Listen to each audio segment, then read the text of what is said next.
Sebelum melanjutkan, jangan lupa subscribe dulu, terima kasih. Bab 520 menghancurkan penjara neraka beku. Awan gelap berkumpul di langit di atas, dan kilat terus menyambar di dalamnya. Semakin banyak kilatan petir keluar dari awan, mengejutkan semua orang di Istana Asura. Suara mendesing, suara mendesing, suara mendesing. Tokoh-tokoh kuat terus berdatangan dari area dalam Istana Asura. Semua raja tempur telah menampakkan diri, dan semua taipan telah muncul. Xiao Nanfeng dan tetua berambut abu-abu menatap awan yang mengamuk di langit dengan kaget, bertanya-tanya apa yang sedang terjadi. Apa yang terjadi? Siapa yang akan menghadapi kesengsaraan surgawi di Istana Asura? Seru Penatua Liu. Tekanan ini terlalu kuat, bisa jadi akan membuat kepala istana dan tetua agung yang tengah berkultivasi secara tertutup menjadi waspada. Tetua lainnya berkata, kepala istana dan tetua agung Istana Asura keduanya adalah kaisar tempur, dan tingkat kekuatan mereka tak terukur. Tiba-tiba, sesuatu yang aneh terjadi. Awan guntur yang besar dan padat tiba-tiba menghilang. Namun, langit masih sangat gelap. Tidak hanya itu, meskipun awan-awan itu telah menghilang, tekanan yang luar biasa justru menjadi lebih kuat, dan semua orang masih dapat dengan jelas mendengar gemuruh guntur yang memekakkan telinga. Apa sebenarnya yang terjadi?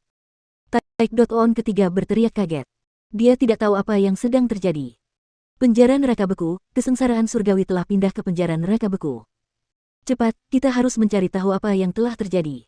Xiao Nanfeng tidak dapat lagi menjaga ketenangannya. Meskipun Istana Asura adalah kekuatan besar di Provinsi Liang, masih ada kesenjangan yang sangat besar antara mereka dan negara adik kuasa benua ilahi. Bahkan kepala istana mereka, Kaisar Tempur yang perkasa belum pernah menyaksikan kesengsaraan surgawi yang sesungguhnya sebelumnya, apalagi mereka. Kesengsaraan surgawi adalah konsep tertinggi, dan biasanya hanya akan terjadi ketika seorang Saint kecil menerobos ke alam Saint Agung, atau ketika seorang Saint Agung mencoba menjadi abadi. Mustahil bagi setiap kultivator biasa untuk mengalaminya. Namun sekarang, kesengsaraan surgawi yang sesungguhnya sedang turun ke Istana Asura, dan telah langsung menuju penjara neraka beku, sangat mengejutkan mereka semua. Tanpa harus banyak berpikir, pastilah seseorang di penjara neraka beku telah menarik kesengsaraan surgawi. Kesengsaraan surgawi dapat pergi kemanapun yang diinginkannya. Ini adalah alam semesta yang luas, dan ada banyak bidang yang mirip dengan alam asal Saint. Di setiap bidang, setiap kali monster abnormal muncul, kesengsaraan surgawi akan segera tertarik. Oleh karena itu, meskipun penjara neraka beku terletak di ruang lain, ia tetap tidak dapat melarikan diri dari kesengsaraan surgawi. Selama Jiang Chen sengaja memancarkan auranya, ia dapat menariknya kapanpun ia mau. Tepat pada saat ini, seluruh penjara neraka beku dipenuhi dengan kilatan petir dan guntur. Awan petir berkumpul di langit, dan petir yang sangat besar seperti ular terus menyambar dari awan, tampak seperti akan menghantam tanah kapan saja. Seluruh ruang bergetar hebat, dan banyak retakan spasial muncul di tempat-tempat acak, membuatnya tampak seperti seluruh ruang akan terkoyak kapan saja. Awan petir itu sangat padat, terutama yang berada di atas kepala Jiang Chen. Sangat jelas, dan siapapun dapat dengan mudah mengetahui bahwa kesengsaraan surgawi tertarik oleh Jiang Chen. Ya Tuhan, ini adalah kesengsaraan surgawi. Dia benar-benar mengundang kesengsaraan surgawi di sini. Hanya seorang Santo Agung yang dapat menarik kesengsaraan surgawi, tetapi dia hanyalah seorang raja tempur. Bagaimana bisa begitu menantang surga? Ini tidak dapat dipercaya. Ini buruk, dia akan menghadapi kesengsaraan surgawi di sini. Setelah dia selesai, mungkin seluruh penjara neraka beku akan dihancurkan. Apa yang harus kita lakukan sekarang?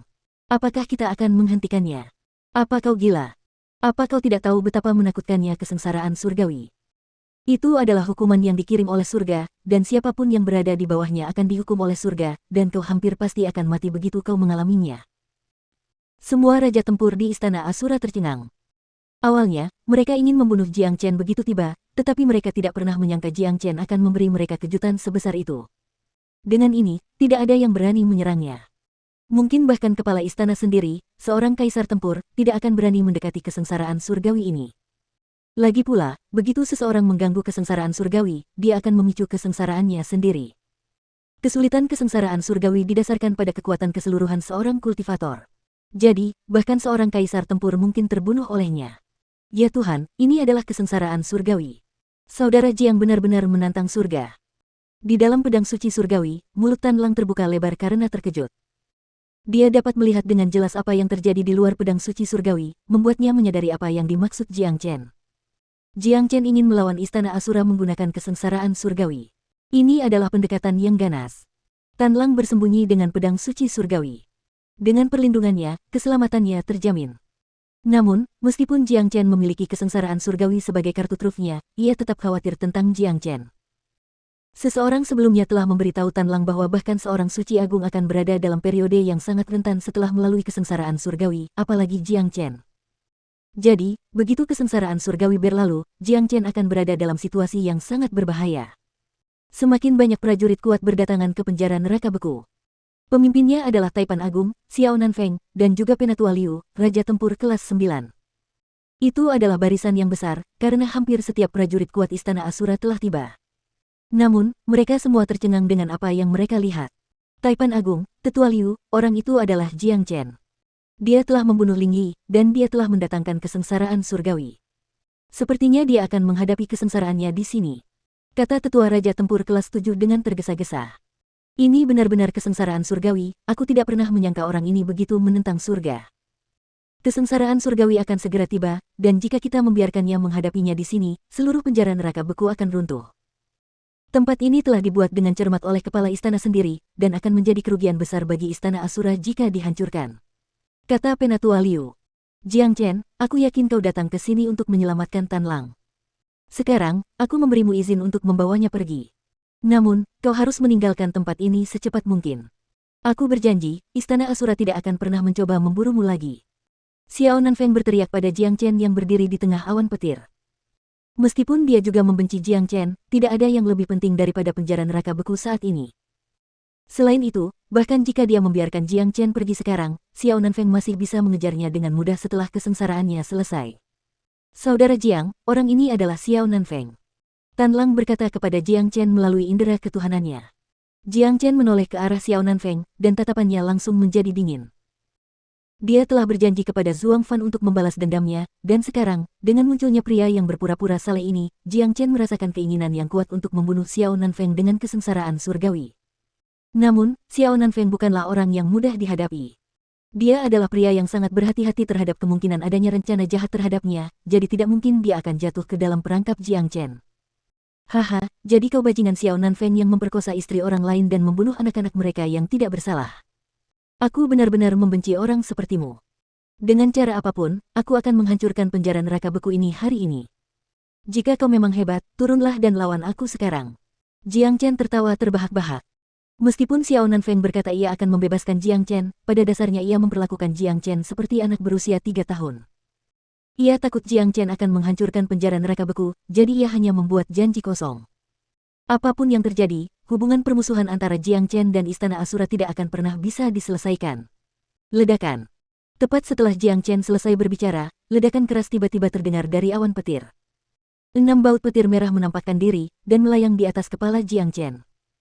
Dari kiri ke kanan, masing-masing lebih tebal dari sebelumnya.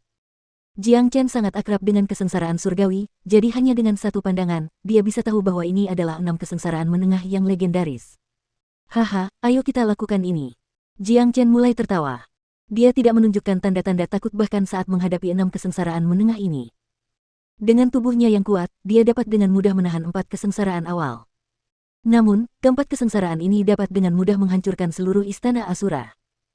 Pada saat itu, dia harus melarikan diri ke tempat yang jauh sebelum dia dapat menghadapi 2 kesengsaraan terakhir. Meskipun dia tahu itu berisiko, karena kesengsaraan surgawi menarik begitu banyak perhatian sehingga para prajurit kuat Istana Asura dapat dengan mudah melacaknya, ini adalah satu-satunya rencana yang dia miliki untuk saat ini. Selain itu, Jiang Chen juga ingin menggunakan kesengsaraan surgawi ini untuk meningkatkan kekuatannya secara keseluruhan. Semua Raja Iblis yang dikurung di sini akan menjadi toniknya. Ledakan.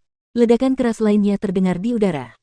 Kilatan petir merah mengeluarkan suara gemuruh yang dahsyat, lalu mengalir deras seperti air terjun yang dahsyat melesat ke arah Jiang Chen. Semua prajurit kuat di Istana Asura tercengang saat melihat ini. Tak seorang pun dari mereka pernah melihat kesengsaraan surgawi yang sebenarnya sebelumnya, jadi mereka benar-benar penasaran tentang hal itu. Astaga, plus. Tepat saat petir pertama muncul, Jiang Chen bergerak. Seperti seekor kuda yang lepas kendali, Jiang Chen bergerak dengan kecepatan penuh dengan bantuan spatial C+V. Dalam sekejap mata, ia tiba di samping seorang Raja Tempur kelas 5. Sebelum Raja Tempur kelas 5 dapat melakukan apapun, ia telah memicu kesengsaraannya sendiri. Sebuah sambaran petir yang dahsyat langsung menghantamnya, memaksanya menjerit dengan keras. Ia langsung terbunuh oleh sambaran petir itu, dan seluruh tubuhnya menjadi hangus. Itu adalah pemandangan yang menyedihkan. Apa? Semua pria lainnya berteriak kaget pada saat yang sama. Baru sekarang mereka mampu menanggapi. Mereka menatap Jiang Chen seolah-olah mereka sedang melihat hantu, dan mereka buru-buru mundur, berusaha menjaga jarak aman dari Jiang Chen. Haha. Jiang Chen telah menahan sambaran petir pertama, dan itu tidak membahayakannya. Pedang suci surgawi melayang di sisinya, dan sekarang pedang itu sepenuhnya tertutup oleh petir. Energi petir murni berulang kali menembusnya. Energi itu tidak hanya melembutkan pedang suci surgawi, tetapi juga diserap oleh Tan Lang yang bersembunyi di dalamnya. Tan Lang terluka parah, dan akan sangat sulit baginya untuk pulih sepenuhnya. Jika dia mampu menyerap sebagian energi petir, itu pasti akan sangat bermanfaat baginya. Tan Lang tidak berani mengabaikannya. Ia menahan napas dan menyesuaikan diri dengan bentuk terbaiknya. Sedikit demi sedikit, ia menyerap energi petir, membantunya mengendalikan tubuhnya. Ledakan. Tak lama kemudian, sambaran petir kedua terbentuk, dan tampaknya bisa menyerang kapan saja. Melihat ini, semua raja tempur di Istana Asura kehilangan rasa ingin tahu mereka, dan mulai menatap Jiang Chen seolah-olah mereka sedang melihat seekor harimau liar. Mundur. Kita harus segera meninggalkan penjara neraka beku. Orang ini gila, tidak mungkin kita bisa menyelamatkan penjara neraka beku. Tetua Liu berteriak keras. Tak satu pun dari raja tempur berani ragu. Mereka semua memiliki jimat yang memungkinkan mereka masuk atau meninggalkan penjara neraka beku. Tanpa ragu, mereka segera mengaktifkan jimat mereka dan meninggalkan penjara neraka beku. Jiang Chen tidak pernah menghalangi mereka untuk pergi. Pertama, dia harus fokus menghadapi kesengsaraan surgawinya. Kedua, meskipun dia bisa menggunakan kesengsaraan surgawi untuk membunuh beberapa raja tempur, itu tidak akan banyak membantunya. Tetap saja sangat sulit baginya untuk membunuh Xiao Nanfeng. Bagaimanapun, dia hanyalah raja tempur kelas 1. Kesenjangan antara dia dan raja tempur kelas 9 tidaklah kecil. Selain itu, Xiao Nanfeng cukup pintar, jadi tidak mungkin dia akan jatuh ke dalam perangkap Jiang Chen. Selain itu, begitu mereka pergi, Jiang Chen akan dapat mendatangkan malapetaka di penjara neraka beku ini. Para raja iblis itu akan menderita.